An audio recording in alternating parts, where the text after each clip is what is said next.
Has the funeral ended? Come back quickly. It's Eliza's birthday today, my dear daughter. Lori, my mother-in-law, informed me about Shelley's passing at only 5 years old on the day of her farewell. Strangely, she didn't attend her granddaughter's funeral and instead asked me to return for Eliza's birthday, her sister-in-law. I was bewildered by her behavior. Anger mingled with grief, prompting me to make a phone call. I'm Rel, a 33-year-old homemaker, married to Milo, who's 2 years older. We met through a friend 6 years ago and have been happily married ever since. We were blessed with our daughter, Shelley, soon after marriage. At 5 years old, she's at her most adorable age. It's heartwarming, yet her fate was tragically harsh. Shelley's health was fragile.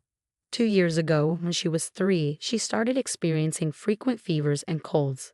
There was also swelling in her neck, which led us to rush to the hospital, thinking it might be mumps.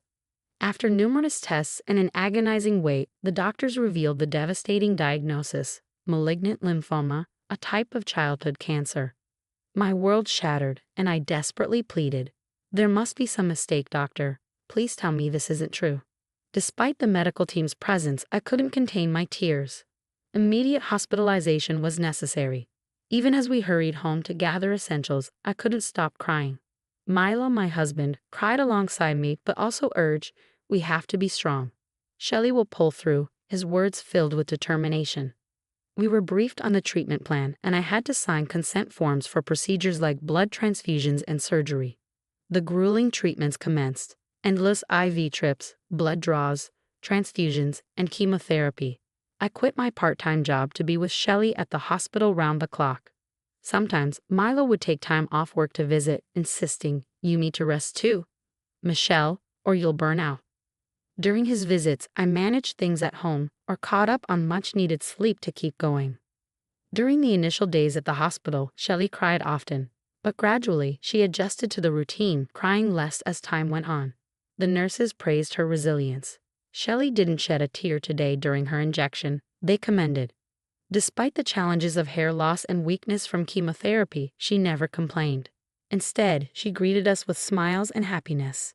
Drawing became her solace. "Mom, Dad, look." Shelley proudly displayed a sketch of Milo and me in her notebook. "It's wonderful, Shelley," we praised. Her lively chatter in her hospital bed uplifted us. When her immune system weakened, she had to stay in a sterile room. But after a month, her condition improved, and she could finally come home for a brief respite. "I want to go back to preschool," Shelley announced one day. So we took her back after a long hiatus. Watching her play with her friends filled us with joy. Later, when my mom visited, seeing Shelley lively and cuddled in her arms made it hard to believe she was sick. "Mom, this smells like home," Shelley remarked, sniffing a towel that had been airing at home. Suddenly, she complained of a headache. "Let me check. Oh, you have a slight fever. Stay here. I'll make some soup." After tucking Shelley into bed and rushing to finish chores, the doorbell rang. Glancing at the monitor, I saw Lori. I instantly regretted not ignoring it. Lori's unexpected visit left me speechless. I wanted to ask, "What brings you here?" but held my tongue. Normally, having a caring mother-in-law would be a delight, but Lori, Milo's mom, was the last person I wanted to see. I imagined her retort would be, "Do I need a reason to visit my son's house?" If I dared to ask, "Do you have a hobby of harassing your daughter-in-law?" that might just confirm her suspicions. Since the beginning of our marriage, Lori had continuously harassed me, criticizing my lack of higher education and my appearance, mocking my height and supposed lack of cuteness. Her ability to wield hurtful words astounded me.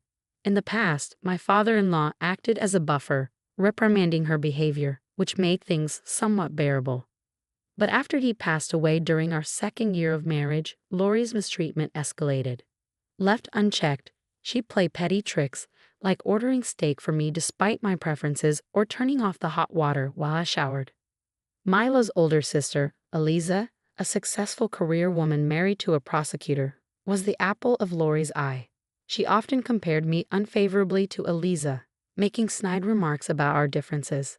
Eliza has a son, Jace, in 2nd grade, she'd boast.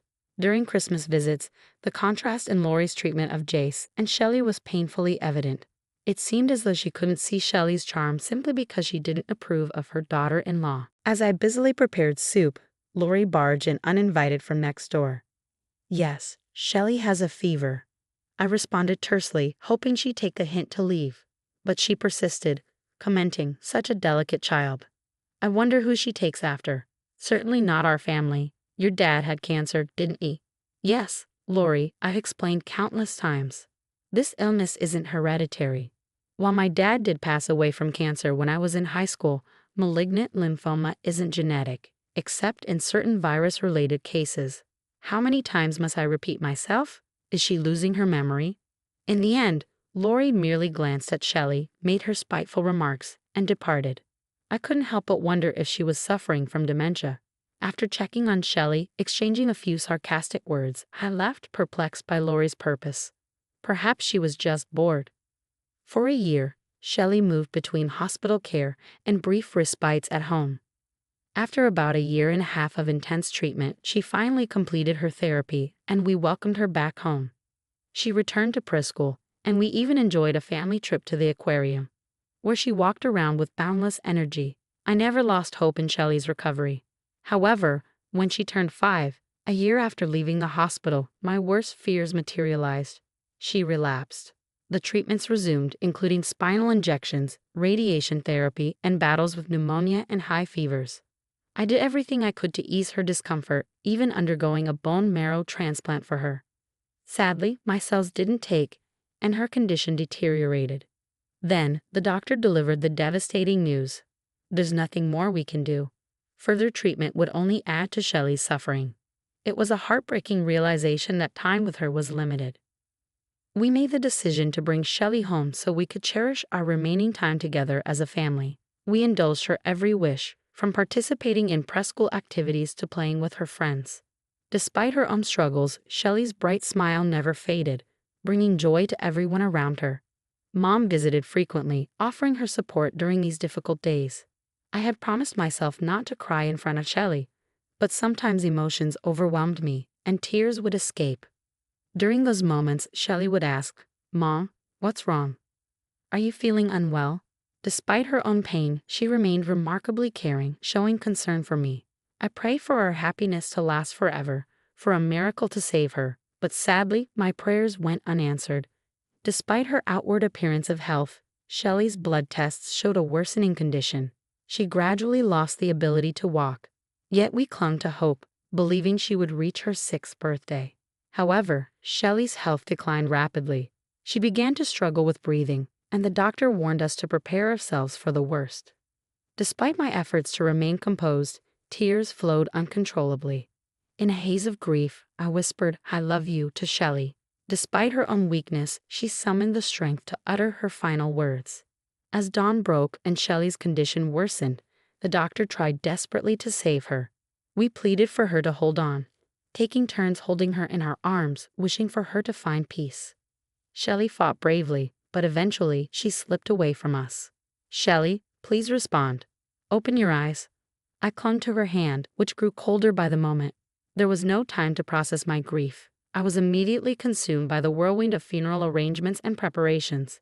Keeping busy seemed like the only way to hold on to my sanity. At the funeral home, I couldn't help but confront Lori, asking, "Are you not coming?" She simply replied, "The living matter more than the dead. Eliza is returning from abroad. It's her birthday today. You need to pick up the cake." Her callousness left me reeling, struggling to contain my anger. "At least bring a gift later. You must come, or I won't forgive you," I demanded. "As if you have the authority to forgive anyone," she retorted. Fed up with her excuses, I blocked Lori's number and reached out to someone for support. Despite the pain, the funeral was filled with people who came to bid farewell: hospital staff, Shelley's preschool friends, and my own circle of friends. Tears flowed freely as we mourned Shelley's passing, a testament to the love she'd inspired. We adorned her coffin with her beloved sunflowers, and her friends tucked heartfelt letters inside. Milo stood strong as he represented our grieving family. Several hours later, Milo and I stood outside his parents' house. Despite Lori's desperate pleas for help as we entered, we ignored her and made our way to the living room. Inside, Eliza's family and a few relatives had gathered, their eyes fixed on Lori with disapproval. Eliza was the first to address us, offering her apologies. "I'm deeply sorry, Rel. We had no idea today was Shelley's funeral." After blocking Lori's calls, I had reached out to my sister-in-law, Eliza. Despite the ongoing tensions fueled by Lori's behavior and constant comparisons between Eliza and me, we shared a close bond, akin to real sisters. As an only child, I cherished Eliza's presence in my life, and her son Jace often played with Shelley even during her illness. Eliza frequently visited us, showing genuine concern. Unfortunately, this year, Eliza's work commitments abroad coincided with her birthday, overlapping with Shelley's funeral.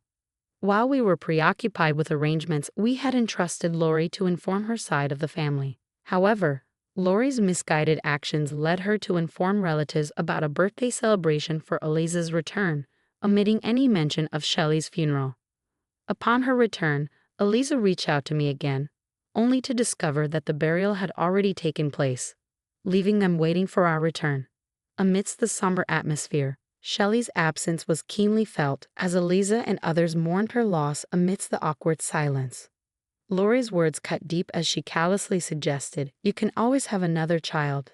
The most insensitive remark imaginable. In response, Eliza, with a fiery glare, grabbed the cake meant for her birthday and hurled it at Lori's face.